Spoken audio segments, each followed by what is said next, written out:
Ellie Blair, and this is a speech for performing arts, individual repertoire and showcase.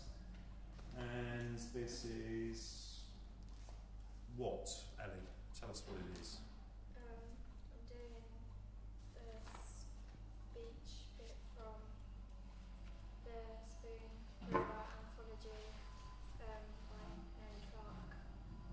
So the character's Nellie Clark, and who's the author? Lee Masters. Okay. All right then. Okay, in your own time, take it away. I was only 8 years old, and before I grew up and knew what it meant, I had no words for it except that I was frightened and told my mother, and my father got a pistol who nearly killed Charlie, who was a big boy, 15 years old except for his mother. Nevertheless, the story clung to me. The man who married me, a widower of 35 years old, was a newcomer and never heard of it.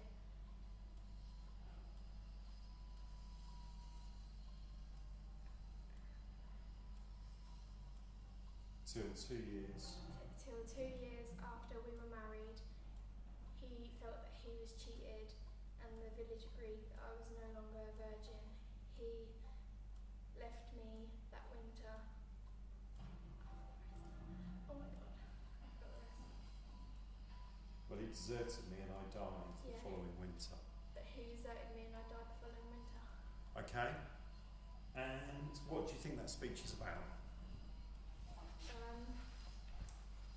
It's about a girl called Millie who was raped when she was 8 years old, and she told her mum and her dad, and her dad nearly killed the boy who raped her, but she got married anyway, and he found out, and then he left her and she died. Okay. Do you want to just do it one more time? Yeah. Just put a little bit more into it. I was only 8 years old, and before I grew up and knew what it meant, I had no words for it except that I was frightened and told my mother, and my father got a pistol who would have killed Charlie, who was a big boy, 15 years old except for his mother. Nevertheless, the story clung to me. The man who married me, a widower of 35,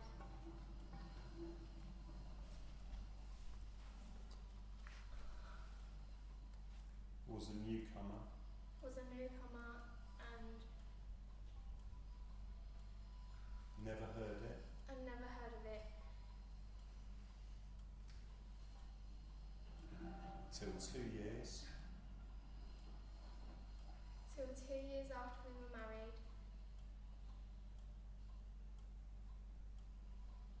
Then he considered himself.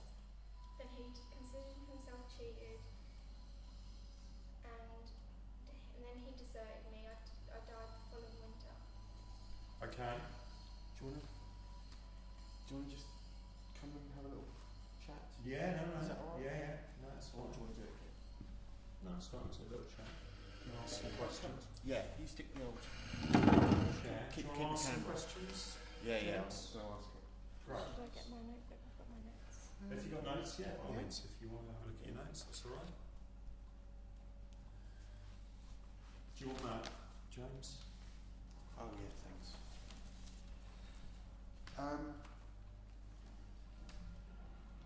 Okay. So just explain how you sort of came across that speech then. We had to do it for an audition, Okay. so Yeah. I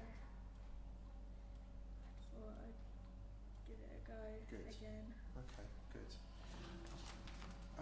Why do you think that piece perhaps would be appropriate for somebody your age to be like?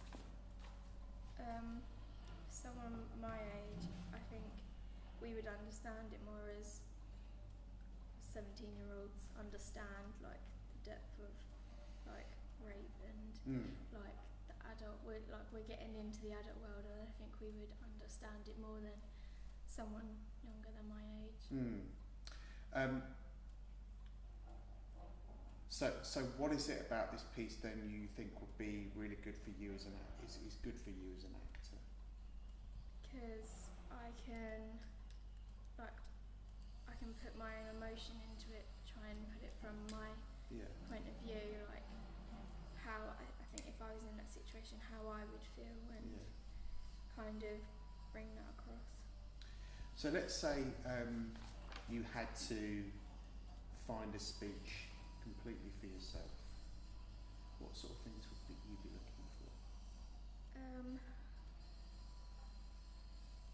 Probably something that I've experienced in the past. Uh-huh. Probably something to do, I don't know, like I think I would have gone with something a bit more happier, like not as grim really. What sort of things would you have gone for that you might have experienced in the past? What sort of characters? Can you think of an example? Not at the moment, but I think I would have gone for something with like a bit of comedy in it. A bit of comedy in it. Did you look at anything else? Yeah. What other speeches did you look at? Give us some examples. I looked at the speech by Peter, and it's in the book by Peter Van Houten. The book's called An Imperial Affair. And what was that about? I don't know, I haven't read the book, but I got it from The Fault in Our Stars. Yeah. and just tell me a little bit about that. It's about how we're still living, but in a way we're still dying. We should live every day as it is, and it's I think it just captures life in a way. Okay. So what things do you need to consider when you're choosing a speech? Well, first of all, who I'm saying it to, like the audience, and whether I feel not comfortable, but like whether I'm ready to step into that person's character. Okay. And, like I don't know how to explain it, but like whether I can pull off that character really. Why do you think age is important? Because if you're talking about like something like, I don't know, rape or murder or someone dying, it wouldn't be very appropriate for like, I don't know, a 7-year-old. But why do you think age is important? I mean, on a much simpler level really, I mean, why do you think age is important for the actor when they're considering that, whether that monologue is suitable? Because I don't know, it's just not appropriate to say in front of some people. Like some people feel uncomfortable when you talk about, like I know from experience I've been to see shows where I've had, I think it was one with Thomas where there was people coming up behind me and they was saying stuff like they were getting murdered, and yeah, I just didn't feel comfortable. But on a much simpler level, for example, would it be appropriate for me to play a 75-year-old man? Do you think? If you could portray that person. If I could portray us, but do you think that would immediately be the first thing that would? Do you think I'd say, yeah, that's no problem, I'll just do that? No, you'd have to make yourself look and sound like Yeah. that person. So why is age important when you're considering a monologue? Because you need to kind of sort of be related to that person. Like if you're playing a woman, then that person has to be played by a woman. Yeah. Yeah. I mean, not necessarily. Yeah. And there are some, great character actors who can pull it off. But most people wouldn't necessarily think that. Wouldn't go, oh well, I'm just casting around for monologue. Yeah, I think I'll go for a 56-year-old woman. That's what I need to do. Wouldn't necessarily be the first choice, would it? No. So you'd need something kind of roughly in your kind of ballpark.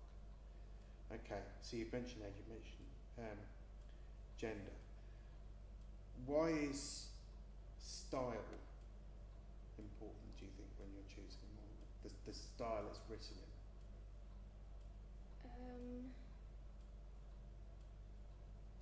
You said about comedy earlier. Yeah. This was a serious piece. Why is that a consideration in terms of choosing? Because you need to think about how you're gonna say the piece. Like, if you're gonna like this piece, you couldn't just like be like really upbeat about it. You have to be quite serious, and you need to be like, I don't know, like quite withdrawn when you say it. Like you can't be like with a smile on your face, like going on as if nothing's ever happened. You have to really get into that character, like, and think about what you say. So I've got two actors, and they're two very different types. They look different, they sound different, they're from different parts of the country, they may even be from different sort of social classes, for example. Do you think that both of those actors can do the same monologue just as well? And there's no right or wrong answer to this. So I'm just asking what you think. I think. So let me give you an example to make it a bit clearer, to give you a contrast. So give you two guys, two people that you've met and you know. So me and Thomas, right? Do you think would you pick something different for me than you would for Thomas? Why? Why?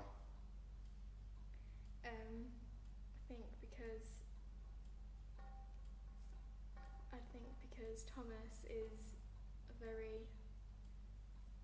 he's a very upper class person. He talks with a very posh accent, whereas you're not common, but you're like more like you're on a normal length with like everyone else. Like your accent's very normal to come across nowadays, whereas Thomas is very like, oh okay, like so what you're saying is you think that you wouldn't necessarily give the same speech. You think about type. You think about who would do that speech best. Do you see what I'm saying? Yeah. I'm not really putting this very well, am I? Type. Yeah. I think if you was doing the same piece, I don't know, say you was doing this piece for instance, I think in a way you could do it the same, but it would still be different because you both have your own point of views. You still have your own imagination. You can put it how you want it to put it. And that could throw up some surprises. Yeah. Yeah, which is good. Okay. Why is the length of a speech important if you're auditioning for a show? I think the length of a speech when you're auditioning for a show is you don't want it too long so that the person who you're reading it to becomes bored of the character. But then I think it should be like middle length so they get across like what you can do, like where you can put across if you're upset or if you're happy, if you're angry in the speech, so that they get their view of what you're trying to put across. What sort of preparation did you do then for this speech? How did you sort of go about thinking a bit more deeply about the characters? I researched it. Okay. Because at first when I read it, I sort of understood what it was about. I researched the character and her past and everything. So I did that, so I knew like how to feel when I was portraying her. And what sort of research did you do? I typed in the speech, and I was going through like all the comments, and some people were putting their own points of view, and so then I went on. What was that? What website was that? I can't remember. I think it just had the speech on it, and then. I did it. Yeah, and then everyone was writing the same thing, so I kind of got most of it from there, and then I typed it on loads of other websites, and it come up, and it was just, I think it was like a blog page of someone's, and they said like she was raped, and that she got married at a young age, and she was left on her own and died.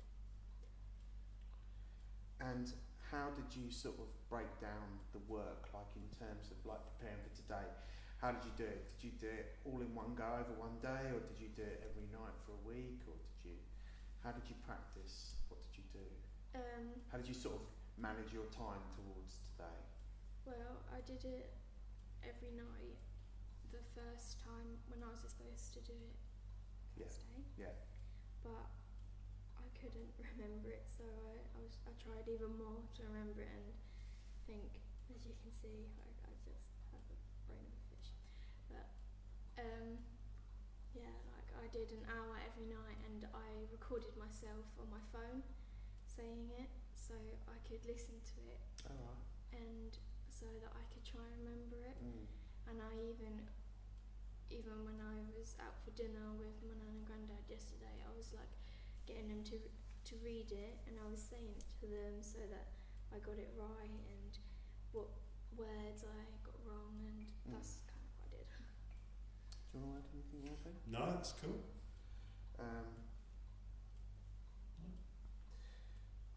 So if I was to say to you, right, okay, that's great. Now what I want you to do is I want you to find another speech, but I'm not going to tell you what speech is going to be this time. What sort of things would you be looking for? I said, right, go to the library, go to the library, and I want you to find another speech. What sort of things would you be looking for? And it's for Ellie Blair, this is not for anybody else, this is for you. What would you be looking for? Based on sort of what we've kind of said already. I would probably once again choose something with a like funny comedy kind of type. Can you think of any authors you might? Not off the top of my head, but I know that there is some that I like. I just can't remember what they're called or who. What about stuff you encountered when you were at school? Is there anything in there that you might? Can you think of any characters? We did Hamlet. Okay, and which character do you think would be good for you, perhaps, from Hamlet? Probably the Three Witches. Ask Macbeth. Oh. Yeah. So you did Macbeth. Yeah. So which speech would be good for you from the... I actually think there'd be a speech for you. What about Romeo and Juliet? Do you know Romeo and Juliet? Yeah. Which speech do you think might be good for you from that? Or not which speech, but which character? Probably Juliet. Juliet. Yeah? Yeah. Okay, cool. No, that's fine. Alright. That's fine, yeah. Well done. Cool. Thank you very much.